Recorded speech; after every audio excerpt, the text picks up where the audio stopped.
Here's why Otto's betrayal doomed his legacy. You know what is worse than being the villain? Being the villain who does not even get to enjoy the fruits of his villainy. Otto Hightower spent decades scheming, manipulating, and betraying everyone around him to put his bloodline on the Iron Throne.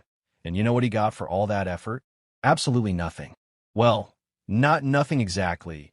He got his family name associated with one of the bloodiest civil wars in history and a legacy so tainted that historians are still dunking on him centuries later. Welcome back to Westeros Throne, where today we are exploring the ultimate cosmic irony. How Otto Hightower's betrayal destroyed the very legacy he was trying to build. Before we dive into this beautiful disaster, smash that subscribe button and hit the notification bell because we are serving up Game of Thrones analysis that hits harder than wildfire, and you do not want to miss a single upload. So let us talk about Otto Hightower and his master plan. The man wanted his grandson on the Iron Throne, his family elevated to unprecedented power, and his name remembered for generations as the architect of a new dynasty. He wanted to be the founder of a legacy, the patriarch who changed everything for House Hightower. And technically, he succeeded. House Hightower is definitely remembered, just not in the way he hoped. It turns out that when you betray half the kingdom and trigger a civil war that kills thousands, people tend to remember you as the bad guy. Shocking, right? Here is where Otto's calculations went catastrophically wrong. He thought that power was legacy. He believed that if he could just get Aegon crowned, if he could just win the initial battle for succession, then history would vindicate him. Winners write the history books, after all. But Otto forgot something crucial. You actually have to win for that to work. And even if you do win, you have to win decisively enough that people forget how you won. Otto did neither. He started a war that nobody really won, that left both sides devastated, and that people remembered for all the wrong reasons. Let us break down exactly how Otto's betrayal backfired on his legacy. First, there's the obvious problem. His grandson Aegon was a terrible king. Like historically, memorably terrible. Otto spent years positioning Aegon as the rightful heir, the better choice, the king the realm needed. He sold everyone on this idea that a male succession would bring stability and strength. And then Aegon got crowned and immediately proved that having the right equipment does not make you qualified to rule. He was lazy, disinterested, cruel when he bothered to pay attention, and so incompetent that his own council had to work around him constantly. That is the legacy Otto built, a king so bad that he made his father's indecisiveness look competent by comparison. But it gets worse because Otto did not just elevate one bad king. He triggered a succession crisis that would haunt House Targaryen for generations. Before Otto started meddling, the line of succession was clear. Viserys named Rhaenyra. The realm swore oaths, done and dusted. After Otto, every succession became a potential civil war. Every time a Targaryen king died, people started asking, do we follow the named heir, or do we pull an Otto and crown whoever we think should rule? Otto did not just betray Viserys and Rhaenyra. He betrayed the concept of stable succession itself. That is a legacy, just not the kind you want your name attached to. Now, let us talk about what the Dance of the Dragons did to the Hightower name specifically. Before Otto's schemes, House Hightower was respected.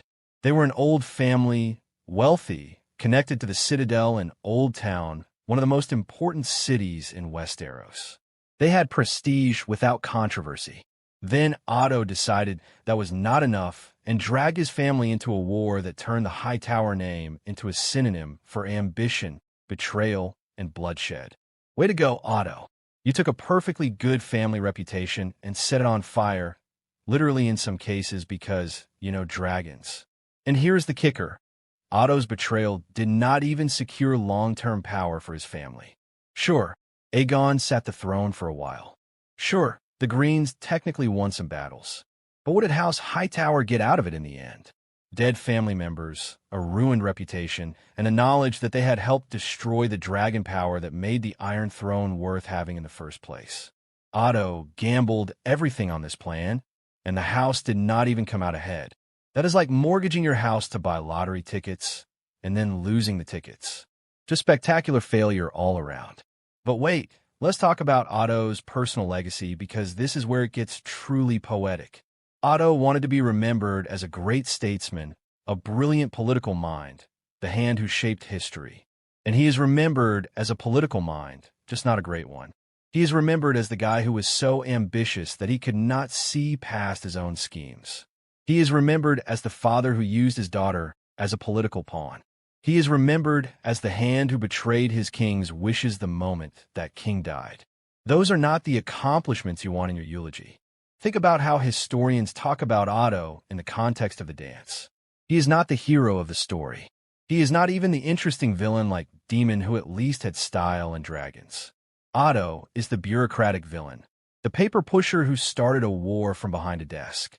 He is the guy who did all the boring, evil work of conspiracy and manipulation, while other people got to do the exciting, evil work of dragon battles and dramatic confrontations. Even his villainy is forgettable compared to the actual participants in the war he started. And let us not forget about Alicent, because Otto's betrayal doomed her legacy too, and that might be the cruelest part of his whole scheme. Alicent could have been remembered as a good queen, a devoted mother, maybe even a friend to Rhaenyra in a different timeline. Instead, she is remembered as the Green Queen, the woman who opposed Rhaenyra, the mother whose children died in a pointless civil war. And whose fault is that? Otto's. He took his daughter and turned her into a historical villain, and that stain on her legacy is part of his legacy too. Congratulations, Otto. You ruined your daughter's reputation for future generations. Father of the Year right there. But here is what really dooms Otto's legacy, the sheer pointlessness of it all. If Otto's schemes had led to a golden age, if Aegon had been. The ultimate irony of Otto Hightower is that he succeeded in making his name immortal. House Hightower is inextricably linked with the Dance of the Dragons, with the Fall of the Dragons, with one of the defining tragedies of Westerosi history. Mission accomplished, Otto. Your legacy is secure. It just happens to be a legacy of betrayal, failure, and pointless destruction. You are famous, you are remembered, and you are universally considered one of the architects of disaster. So congratulations, you played yourself, and you played yourself so thoroughly that people are still talking about it centuries later. That is the legacy of Otto Hightower, a cautionary tale about what happens when ambition outweighs wisdom, when personal advancement trumps loyalty, and when you sacrifice everything for power and end up with nothing but a terrible reputation that lasts forever. Thank you so much for watching, and I will see you in the next one.